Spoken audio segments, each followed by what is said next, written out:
ओम नमोऽस्त्वनन्ताय सहस्रमूर्ते सहस्रपादाक्ष शिरोर्बाहवे सहस्रनाम्ने पुरुषाय शाश्वते सहस्रकोटियुगधारिणे नमः। उग्रवीरं महाविष्णुं ज्वलन्तं सर्वतोमुखं नृसिंहं भीषणं भद्रं मृत्युं नमाम्यहम्। हर हर महादेव। आज माघ महात्म्य के इस पावन पर्व पर पंचम दिवस की कथा को हम सब श्रवण कर रहे हैं।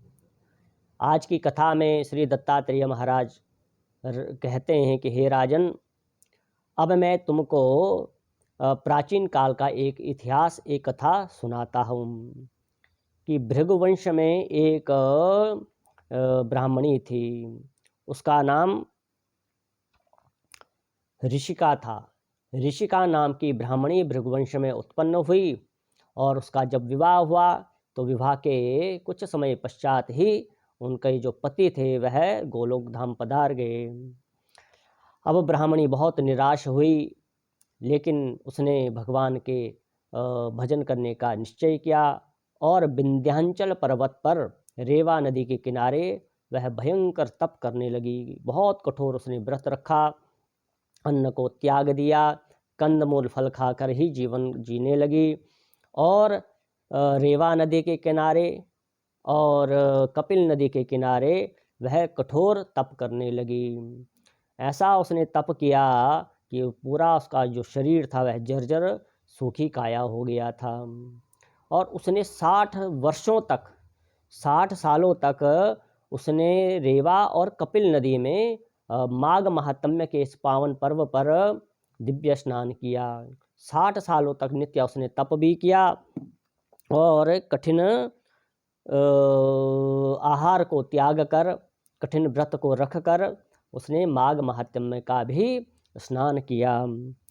उसको इस माघ महात्म्य के स्नान में, माघ महीने के इस पावन पर्व पर जो उसने जप तप दान तीर्थ इत्यादि का वास भी किया, नियमों का पालन रह करके इस पुण्य पवित्र व्रत को किया, स्नान किया, उसको ऐसा फल प्राप्त हुआ कि भगवान विष्णु के लोक में उसको 4000 वर्षों तक उसको निवास मिला।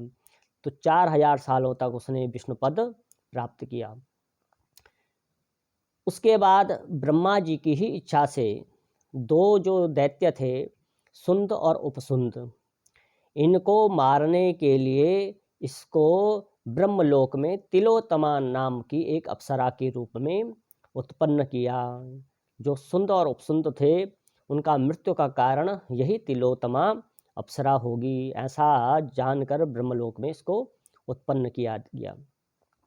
इसका सौंदर्य ऐसा था कि बहुत ब्रह्मा जी भी इसके सौंदर्य को देखकर चकित हो गए। इसके मुख में ऐसा तेज, ऐसा सौंदर्यकरण था, ऐसे आभूषणों से यह युक्त थी कि बड़े बड़े लोग भी, सिद्ध भी, मुनि भी इसके रूप को देखकर मोहित हो जाते थे।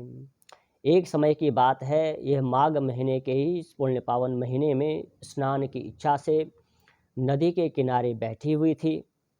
वहीं पर सुंद और उपसुंद नाम के जो दो दैत्य थे वह अपने सैनिकों के साथ वहाँ पे आ गए। जब वह वहाँ पे आए तो उन्होंने उस रूपवती तिलोत्तमा नाम की अप्सरा को देखा और उसको देखकर वह मोहित हो गए। अब दोनों के दोनों उसको पाने की इच्छा से मदिरा का पान करके उसके पास जाने लगे। एक ने कहा ये मेरी है, दूसरे ने कहा ये इसको मैं प्राप्त करूँगा।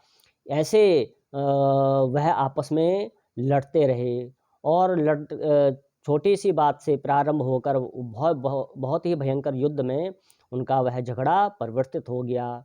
आपस में तिलोत्तमा को पाने के लिए उन दोनों में आपस में भयंकर युद्ध हुआ और युद्ध के पश्चात ही वह आपस में लड़ते लड़ते मर गए।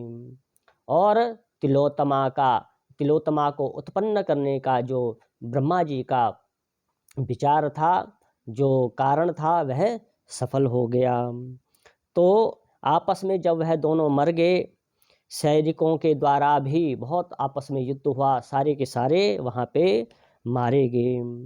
क्योंकि तिलोत्तमा जो थी देखने में तो वह अप्सरा थी, लेकिन उन दोनों के लिए वह काल रात्रि के समान ही ब्रह्मा जी ने प्रकट किया था। अब जब वह दोनों दैत्य भी मर गए, सैनिक भी मर गए, तो ब्रह्मा जी प्रकट हो गए। तो ब्रह्मा जी ने कहा, हे तिलोत्तमा, तुमने माघ महीने के इस पावन महात्म्य के महीने पहले भी कठिन तप किया था, स्नान किया था, और अप्सरा के रूप में भी तुम माघ के महीने इसी स्नान का तुमने पालन किया। स्नान करने का जो तुम्हारा नियम था, इस अप्सरा के स्वरूप में भी तुमने इसका पालन किया। तो इसका दिव्य फल ये है कि मैं तुमको सूर्य के रथ में विराजमान करता हूँ। तो भगवान ब्रह्मा ने तिलोत्तना नाम की अप्सरा को सूर्य के रथ में स्थान दिया। तो आज भी सूर्य के रथ में यह तिलोत्तमा नाम की अप्सरा विराजमान रहती है। तो माघ के महीने का इतना दिव्य फल है कि अगर कोई भी मनुष्य माघ के महीने में, माघ महात्म्य के महीने में जप तप पूजा पाठ संध्या दान तीर्थ स्नान और विशेषकर माघ स्नान इत्यादि अगर करता है तो उसको विष्णु पद भी प्राप्त होता है। और सूर्य के रथ में स्थान का अर्थ कि सूर्य के समान उसका जीवन तेजोमय बन जाता है, प्रकाशमान बन जाता है, हमेशा ही वह अजर और अमर रहता है।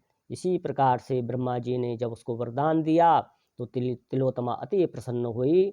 सभी देवता अति प्रसन्न हुए, पुष्प बरसाए, बाजे बजाए और तिलोत्तमा का अवगन किया। इसलिए हम सभी को माघ महात्म्य के इस पुण्य पवित्र महीने में तीर्थों में स्नान इत्यादि अवश्य करना चाहिए। जो तीर्थों में जा नहीं सके तो घर पर ही या अपने जो जल में स्नान करते हैं उसमें गंगा जल का कुछ बूंदें डाल दें, या उसमें गौमूत्र के, जो भारतीय देसी गायें हैं, उस गौमूत्र को उस जल में डाल दें, क्योंकि गौमूत्र भी समस्त तीर्थों के जल के बराबर माना जाता है। और गंगा जल तो वैसे भी भगवती भागीरथी गंगा का हमारे धर्मशास्त्रों में बहुत बड़ा महत्व है। तो कुछ बूंदें आप अपने जल में डालेंगे, स्नान के जल में, तो पूरे तीर्थ में स्नान करने का हम सबको फल प्राप्त होगा। तो यह आज पंचम दिवस की कथा यहीं पे विराम होती है। कल पुनः छठे दिवस की कथा में हम प्रवेश करेंगे। बोलो नारायण भगवान की जय। मंगलम भगवान विष्णु, मंगलम गरुणध्वजा, मंगलम पुंडरीकाक्ष, मंगलाय तनो हरि। बोलो नारायण भगवान की जय।